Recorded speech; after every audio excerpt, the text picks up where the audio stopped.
I'll never forget the day he, through me, most beloved of the angelic host, and his former favourite, out of the other place. I was so angry. I remember spending eons plotting and planning, scheming and dreaming, desperately trying to think of a way to get back at you-know-who. And as I continued my machinations, I became ever more embittered and resentful because, well, he was always one step ahead and so powerful. Then comes the day when he makes the mistake, unwittingly presents me with the means to take my revenge. You see, for countless millennia, there was just void, nothing and lots of it, an absence of anything as far as the eye could see. Then one day, completely out of the black, he simply breathes out and bang! Oh, I'm sorry, did I make you jump? Well, it was a big bang. So, bang! It's all out there. He whispers, "Let there be light." And flash, the place is lit up like his own brilliant radiance. Then he did the strangest thing. He focused all his attention on this one teeny, tiny ball of rock out in the middle of nowhere. Talk about mysterious ways. Anyhow, upon and around this insignificant speck in the cosmos, he created all sorts of stuff. Well, I say created, I mean, it's easy for him, isn't it? He just has to say something and there it is. He made land and water and sky and clouds. He made plants and trees, all different ones. Some of the plants even had fruit growing on them, and I remember thinking, what's the point of that? He made these enormous balls of flaming gas, and he made millions of them, and he scattered them all around the void. This included one small one, which he stuck right up close to the earth. Oh, that's the name of that teeny tiny ball of rock I was telling you about. Next, he says, let the waters teem with living creatures, and let birds fly above the earth, across the vault of the sky. And low and high, they did. He says, be fruitful and increase in number, and fill the water in the seas, and let the birds increase on the earth. And boy, did they. He made all sorts of incredible and magnificent creatures. It was ghastly. He says, let us make mankind in our image. And he did. Male and female, he created them. And he put them in a beautiful garden on that stupid little ball of rock. He loves them so much. And he gives them everything. Every seed-bearing plant, every fruit-bearing tree, all the animals and the birds, they can eat anything they want to. Well, not quite anything.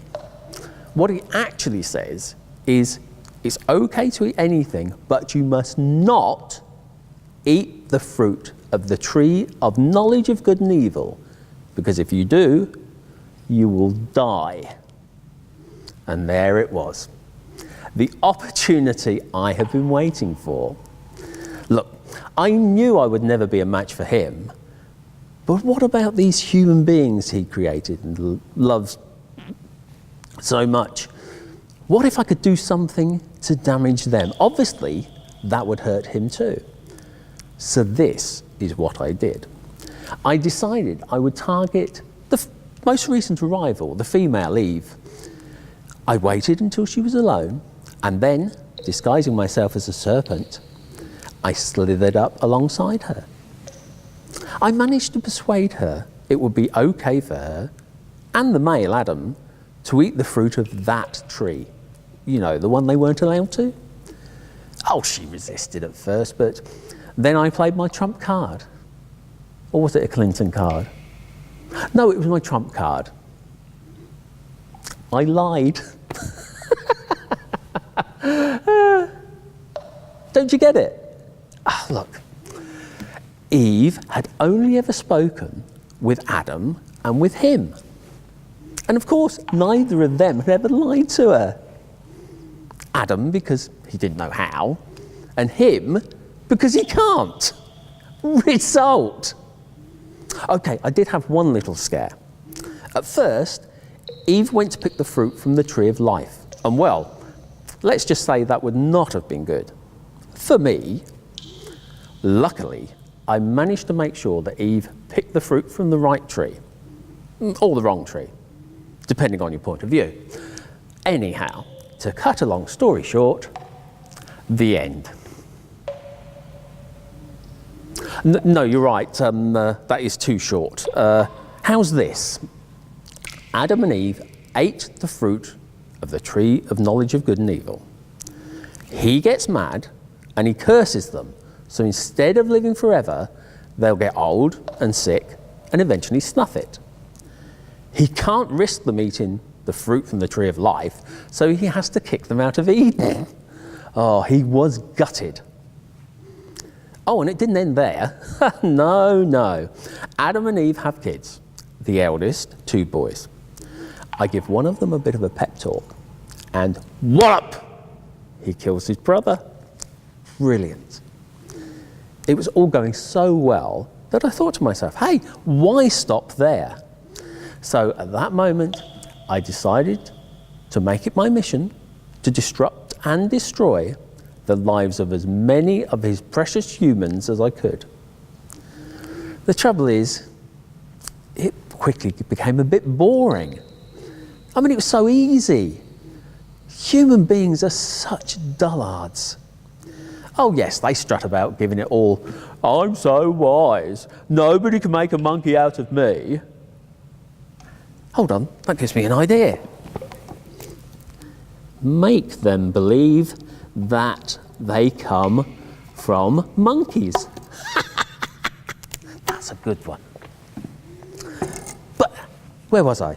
Oh yes, nobody can make a monkey out of me. Yet all I have to do is suggest that somehow they are missing out, and whoosh! They ditch their principles and rush to join my team, Man-Detester United. 10 Commandments, pah! Mankind has all the moral fibre of a pile of camel cack. And just what cunning plan do I employ to fool them? Why? To not look like the devil. No, seriously, that is it. Now, I have no idea where they got the notion that I am bright red, with horns and a pointy tail. And don't get me started on the pitchfork. I ask you, a pitchfork, what the home is that all about? But that's what they're expecting to see. So when I rock up looking like this, they don't have a clue who they're dealing with. To be honest, sorry, is that word? I thought the 2 in the Garden of Eden were thick, but their descendants, 3 words, unbelievable. I mean, to play my own advocate for a moment, at least Adam and Eve had the excuse that they are somewhat, now how can I put this, inexperienced. Why, even way back when, in the days of Abraham, they could be forgiven. No, I'm okay. But now, they've been, 41 generations since Abraham. And I swear those meat bags are getting worse. I mean, I don't even have to do my own dirty work anymore. No. All I have to do these days is convince a few of the more conceited ones that they are the most important beings in the universe. Then I sit back and enjoy the chaos which unfolds as they set about deceiving one another. Enter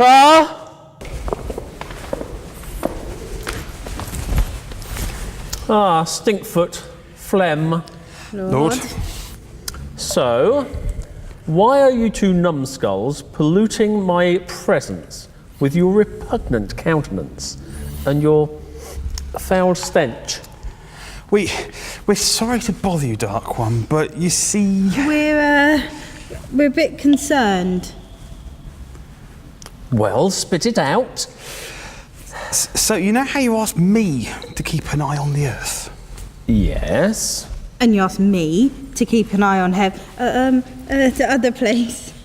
Yes. And you know how you said we should come and tell you if we noticed anything unusual?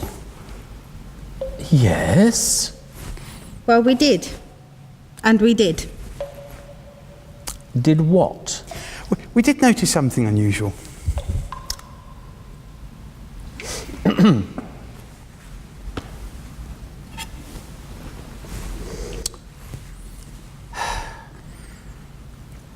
So tell me what it is. Well, that's your spectacularly sharp, stupid servant stabber, isn't it? Not the thing in my hand, you moron. The unusual thing you've seen. Oh, sorry. Oh, it's just that... There's been an awful lot of traffic recently. Traffic? Yeah, you know, traffic between the other place. And the Earth? Traffic. Yeah, angels descending from on high. Flying down? Yeah, flying down, not plummeting like you. So what you're telling me is this. Angels have been visiting the Earth from the other place. Yes. And you think that's unusual, do you? You imbeciles! Angels are always visiting the Earth to protect one or other of those pathetic human beings and... Oh, no, we know that. But this is, Different. Different how? Well, for one thing, it's mainly... Your brother. Gabriel? But he never... Oh, we know. And, There's something else. What? well, he isn't flying down to protect anyone so much as to... What? Well, have a bit of a chat. To have a bit of a chat. Yes. To have a bit of a chat. Yeah. And not with kings and priests and prophets like you'd expect. Oh, no, he's been chatting with these scruffy-looking shepherds. And a group of wise men from way out east. And this girl. Girl? What girl? Oh, no one special.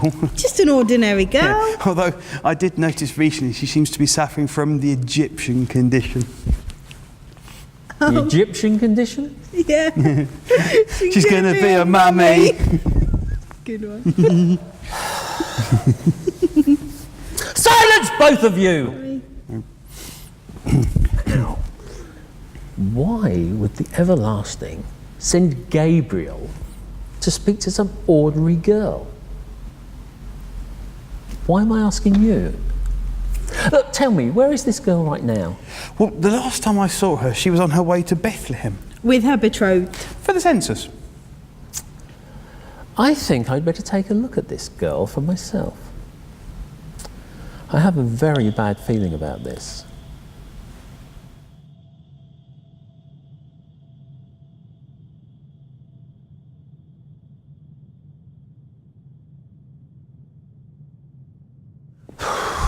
Did you see Oh, her? lovely. So cute. With the little feet and the little fingers. Oh, lovely. Really cute. Well, of all the lousy, despicable, underhanded... Master, Why are you so cross? hasn't it cheered you up? Seeing that beautiful baby surrounded by so much love. You feeble-minded fools. Do you not see? That child will be the end of us. What? Why? How? Because, unless I'm very much mistaken, that baby is God's son, Jesus. Oh, I'd recognise his perfect countenance anywhere. He was always at Yahweh's side when I was in the other place. And now God has sent him to earth. in human form, as was prophesied. But I was a newborn baby. I mean, how is that even possible? Because God is God. He's all powerful, and for him, all things are possible. Oh, how could I have been so stupid? Here I was, feeling oh so superior, taking such pride in my rebellion, believing I was untouchable, and now we're all done for. But you said... What? What did I say? Well, you said that if we worked for you, we'd be set up for eternity. Well, you have been set up, haven't you? Yeah, and you said we could do anything we wanted to the humans and we would never have to account for our actions. Well, I lied. Okay, I lied. I'm Satan, that's what I do. That's all I do. But apparently not for much longer. The end is nigh. When? A few days, a few years, a few millennia, who knows? But is there not anything we can do to save ourselves? No, nothing. No, what are we gonna do? Except, well, maybe. Maybe? Yes, of course. That's the answer. What? Well, it's obvious, isn't it? A three-pronged attack? You're going to stab him with your pitchfork. No, of course not. What a relief. That would be a horrid thing to do. Even for you. Look, if I was going to stab anyone, he would not be the top of my list. Besides, I don't even have a pitchfork. Why does everybody think I have a pitchfork? No, I mean my plan is in 3 parts. Step 1, we work it so those self-important bone sacks only think of Jesus once a year, on his birthday. Brilliant. Number 2's a real stinker. Look, you saw how those wise men brought him gifts, right? Yeah? Gold, frankincense and myrrh. Yes. Yes. Well, what we do is make sure that when people think about his birthday, they focus not on who he is, not on what he's come to do, but on the presents. The present. Genius. And the third thing? Listen very carefully, because this is the really clever part. We manipulate mankind into thinking that I and you don't exist. Or at least if we do exist, we're somehow cool. Or better still, figures of fun. You know, good for a laugh, no possible threat to them.